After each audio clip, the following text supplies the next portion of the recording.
Bien, passons du Gain Sharing Automatic Mixer au Gating Automatic Mic Mixer. Vous le trouverez aussi dans la bibliothèque Schematic Library sous Audio Components et Mixer.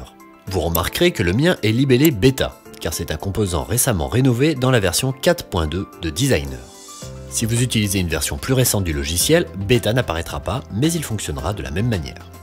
L'objectif principal du Gating Automatic Mic Mixer est d'ouvrir ou de fermer ces canaux d'entrée selon qu'ils ont ou non atteint un certain seuil.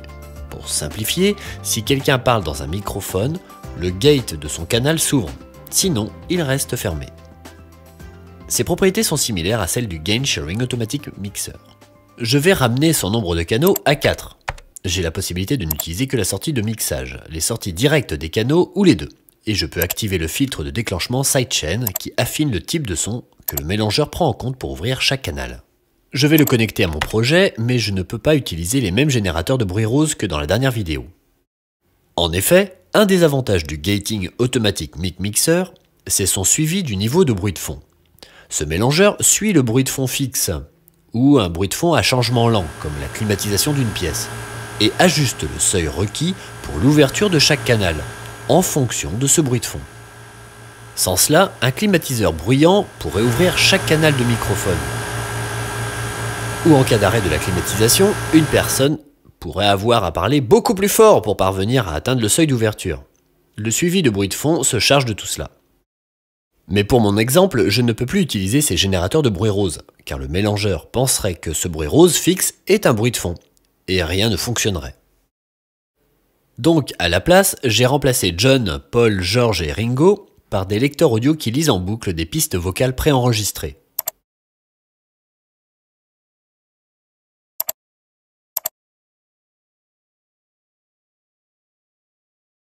Double-cliquons sur le mélangeur pour voir son tableau de bord et examinons chaque section de gauche à droite.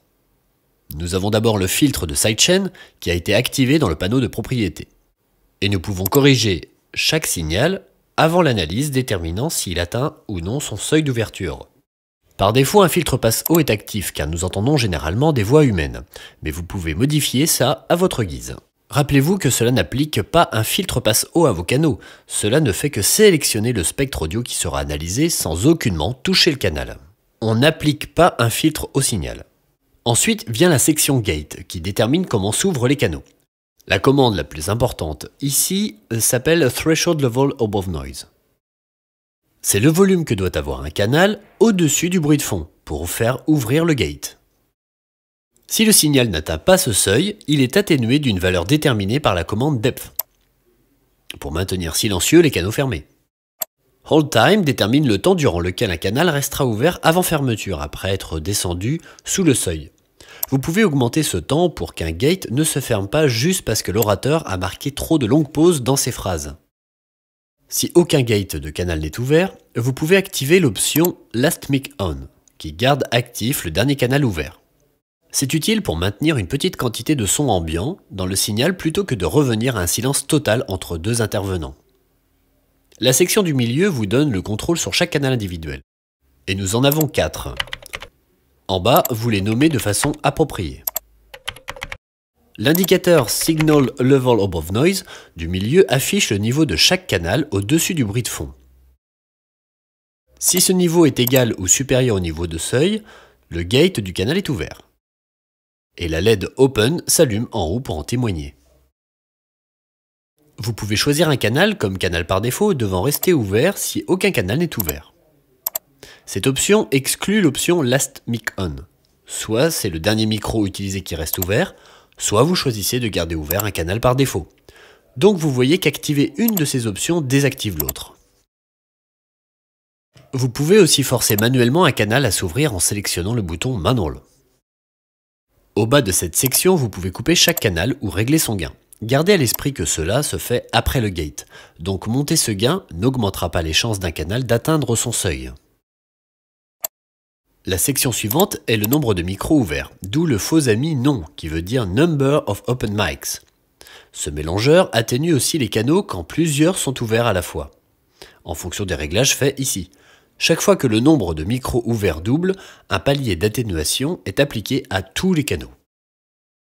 Ainsi, avec ces réglages par défaut, lorsque nous passons de 1 micro ouvert à 2, chacun est atténué de 3 décibels. Si nous passons de 2 micros ouverts à 4, chacun est atténué de 6 décibels, soit 2 paliers. Vous pouvez régler ici l'atténuation maximale de plafonnement de ces paliers. Si vous activez Linear Attenuation, un palier d'atténuation s'applique à chaque nouvelle ouverture de canal plutôt qu'au doublement du nombre de micros ouverts.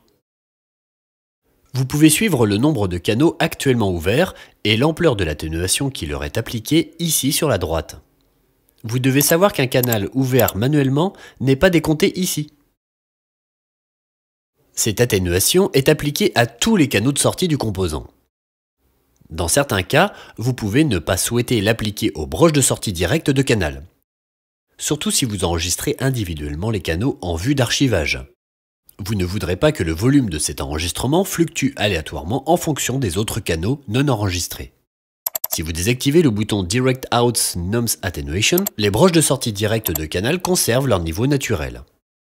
Vous pouvez aussi réduire le nombre maximal de micros autorisés à être ouverts si vous souhaitez limiter le nombre de canaux ouverts à la fois. S'il y a plus de canaux atteignant leur seuil qu'il n'y en a d'autorisés par ce champ à s'ouvrir, le plus ancien canal ouvert voit son gate se fermer pour autoriser l'ouverture du gate du canal le plus récent. Enfin, il ne reste plus qu'un bouton de mute et un fader de gain généraux pour la broche de sortie mix.